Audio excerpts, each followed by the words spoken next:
सास के साथ सोने वाली बहू। रजनी और अमर की शादी को अभी कुछ ही महीने हुए थे। अमर अपनी पत्नी रजनी से बहुत प्यार करता था। शुरू के कुछ दिन तो सब कुछ ठीक ठाक चलता रहा, लेकिन फिर छोटी छोटी बातों पर अमर और रजनी का झगड़ा होने लगा। अरे, तुमने फिर से गीला टॉवेल बेड पर डाल दिया। कितनी बार तुमसे कहा है कि सारा बेड गीला हो जाता है। अरे गुस्सा क्यों कर रही हो? गलती हो गई मुझसे, अगली बार ध्यान रखूंगा। बस हर बार पर बस यही कह के चल देते हो। सारा दिन सफाई तो मुझे करनी पड़ती है ना। देखो रजनी, इस तरह नाराज मत हो। मैंने कहा ना, मैं ध्यान रखूंगा आगे से। और फिर रात के वक्त रजनी अपना बिस्तर उठाकर बेडरूम से बाहर जाने लगती है। अरे क्या हुआ रजनी? सुबह वाली बात पर अभी तक नाराज हो क्या? नहीं, ऐसी कोई बात नहीं है। तो फिर तुम अपना बिस्तर लेकर कहाँ जा रही हो? मैं मम्मी जी के कमरे में सोने जा रही हूँ। मम्मी जी अकेली है ना। अरे कैसी बात करती हो रजनी? शादी के बाद लड़कियां अपने पति के पास अपने बेडरूम में सोती हैं। सास के पास कौन सोता है? मैंने कहा ना, मेरा मन कर रहा है, इसलिए मैं मम्मी जी के पास सोने जा रही हूँ। अरे रजनी, मेरी बात तो सुनो यार। मेरा भी तो मन करता है ना तुमसे प्यार करने का, तुम्हारे साथ रहने का। ऑफिस से थका हारा आया हूँ और तुम मम्मी जी के पास सोने जा रही हो। देखो, मुझे आज अपनी सास के पास सोने का मन है और मैं जा रही हूँ। इतना कहकर रजनी अपनी सास के साथ सोने के लिए उनके कमरे में चली जाती है। रजनी बेटा, तुम यहाँ? मम्मी जी, क्या मैं आपके पास सो सकती हूँ? हाँ हाँ बेटा, क्यों नहीं, क्यों नहीं, बिल्कुल सो सकती हो। लेकिन सब ठीक तो है ना? अमर के साथ झगड़ा हुआ है क्या? नहीं नहीं मम्मी जी, मैं रोज रोज इनके साथ उस कमरे में सोकर बोर हो चुकी हूँ। थोड़ा सा चेंज हो जाएगा, इसलिए आपके पास सो जाती हूँ। आपको कोई एतराज हो तो बता दीजिए। अरे नहीं नहीं बेटा, ऐसी कोई बात नहीं, सो जाओ। और फिर अगले दिन। अमर बेटा, तुम्हारा रजनी के साथ कोई झगड़ा हुआ है क्या? नहीं तो मम्मी, ऐसे तो कोई बात नहीं है। क्यों, क्या हुआ? अरे वो कल रात मेरे कमरे में सोने आ गई थी, तो मुझे लगा सब ठीक तो है ना बेटा? नहीं मम्मी जी, वो ऐसी बस उसका मन किया होगा। कह रही थी कि मम्मी अकेली है, इसलिए आपकी चिंता हो रही थी। पर अगली रात को फिर से रजनी अपना बिस्तर उठाकर सास के कमरे में पहुंच जाती है। रजनी बेटा, आज फिर से मेरे पास सोने आ गई। मम्मी जी, आपको मेरा अपने पास आना अच्छा नहीं लगता? अगर ऐसी बात है तो मैं बाहर ड्राइंग रूम में चली जाती हूँ। अरे नहीं नहीं बेटा, ऐसा कुछ नहीं है। पर अमर अपने कमरे में अकेला होगा ना? अरे तो वो कौन से 6 महीने के छोटे दूध पीते बच्चे हैं, उनको डर थोड़ी ना लगता है। इतने बड़े हो गए हैं, 1-2 दिन अकेले सो लेंगे तो कुछ बिगड़ नहीं जाएगा। और इस तरह फिर तो ये रोज की बात हो गई। रजनी रोज अपना बिस्तर उठाती, अपनी सास के पास आकर सो जाती।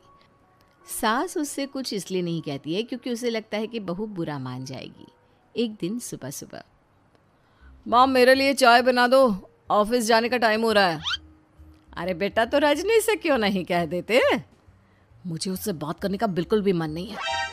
अरे आखिर क्या बात है बेटा, तुम इतने उदास क्यों लग रहे हो? देखो ना माँ, आजकल रजनी का बिहेवियर मुझे कुछ समझ में नहीं आ रहा। रोज रात को आपके पास आकर सो जाती है। अगर उसे मेरी परवाह नहीं तो मुझे भी कोई फर्क नहीं पड़ता। अमर गुस्से में ही घर से ऑफिस चला जाता है। ये देखकर सास बहुत दुखी हो जाती है। और फिर अगले दिन, मम्मी जी, मैं आ गई आपके पास सोने। हाँ बहू, सो जाओ। पर वो क्या है ना, आज मेरा पुरानी फिल्में देखने का बड़ा मन कर रहा था। कोई बात नहीं, सो जाओ, मैं पिक्चर देखती रहूंगी। ठीक है मम्मी जी। रजनी की सास तेज आवाज में अपने कमरे में टीवी चलाकर रखती है।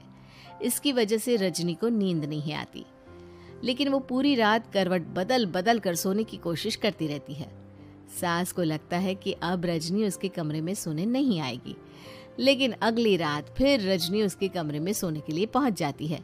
मम्मी जी, मैं आ गई। अरे बेटा, मुझे लगा कि कल तुम ठीक से सो नहीं पाई थी। जाओ अपने कमरे में आराम से सो जाओ ना बेटा। अरे नहीं मम्मी जी, कोई प्रॉब्लम नहीं है। इतना कहकर रजनी फिर से अपनी सास के कमरे में सो जाती है। आधे घंटे बाद, बेटा जरा मेरे पैरों पर तेल तो लगा दे। ठीक है मम्मी जी। रजनी अपनी सास के पैरों पर तेल लगाकर जैसे ही सोने लगती है, आधे घंटे बाद फिर से, बहू मेरे सर में बहुत दर्द हो रहा है, जरा मेरा सर तो दबा दे। ठीक है मम्मी जी, दबा देती हूँ।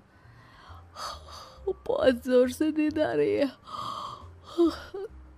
अपनी सास का सर दबाकर रजनी फिर से सोने की कोशिश करती है, पर आधे घंटे बाद फिर से, अरे बहू बड़ी जोर से प्यास लगी है बेटा, जरा किचन से पानी तो लेकर आ। अरे मम्मी जी, जैसे ही नींद आने लगती है खुश भाग लेती है। रजनी चुपचाप जाकर किचन से पानी लेकर आती है। इस तरह रजनी की सास पूरी रात हर आधे आधे घंटे पर उसे किसी न किसी बहाने से जगाती रहती है। रजनी परेशान हो जाती है। सास को लगता है कि इस बार वो उसके कमरे में सोने के लिए बिल्कुल नहीं आएगी, लेकिन अगली रात फिर से रजनी वहाँ पहुँच जाती है। मम्मी जी, आज मैंने आपकी दवाई, पानी सब कुछ लाकर रख दिया है। अब आप प्लीज़ चुपचाप सो जाइएगा और मुझे भी सोने दीजिएगा। देखिए, 2 रातों से ना मैं सो ही नहीं पाई हूँ। अच्छा ठीक है बेटा, सो जा। थोड़ी देर के बाद रजनी की सास बहुत ज़ोर ज़ोर से खर्राटे लेना शुरू करती है। खर्राटे इतने तेज़ होते हैं कि रजनी के कानों में दर्द होने लगता है। हे भगवान, मम्मी जी को क्या हो गया है? क्या करूँ, कहाँ जाऊँ मैं? परेशान होकर रजनी वापस अपने कमरे में जाती है। रजनी, आज तो बहुत दिनों के बाद अपने बेडरूम में सोने आई हो। आ जाओ। वैसे भी तुम्हारे बिना मेरा मन नहीं लगता। क्या करती, तुम्हारी मम्मी के खर्राटों ने तो मेरी नींद उड़ा कर रखी है। अब मुझे यहीं पर सोना पड़ेगा। अगली सुबह, अरे रजनी बेटा, रात को कहाँ चली गई थी? मैं तुम्हें कितना ढूंढ रही थी, मैं तो डर ही गई थी। मेरी बहू न जाने कहाँ चली गई। कहाँ जाती मम्मी जी, अपने कमरे में गई थी। और आजकल ना आप मुझे जानबूझकर बहुत परेशान करती हैं। अगर मुझसे कोई गलती हो गई हो तो सीधे सीधे क्यों नहीं कह रही हैं? 3 रात हो गई है, मुझे ठीक से नींद भी नहीं आती। रजनी, ऐसे क्यों बात कर रही हो? मम्मी ने क्या कर दिया? आप अपनी मम्मी से क्यों नहीं पूछते? मैं बहू हूँ तो क्या इसका मतलब ये है कि दिन भर काम करो और रात में भी चैन से ना सो? रजनी बेटा, बड़ी नादान हो। इसीलिए तो जानबूझकर मैं ये सब कर रही थी, ताकि तुम अपने पति के पास जाकर अपने बेडरूम में सो जाओ। शादी को सिर्फ 6 महीने हुए हैं और तुमने मेरे कमरे में आकर सोना शुरू कर दिया। यह तुम्हारी शादीशुदा जिंदगी के लिए अच्छी बात थोड़ी ना है बेटा। मम्मी, तो क्या आपने जानबूझकर ये सब किया था रजनी को समझाने के लिए? अरे तो और क्या करती? दुनिया की पहली बहू है ये, जो पति को छोड़कर सास के साथ सोने चली थी। इसीलिए मुझे इसके लिए थोड़ा बुरा बनना पड़ा।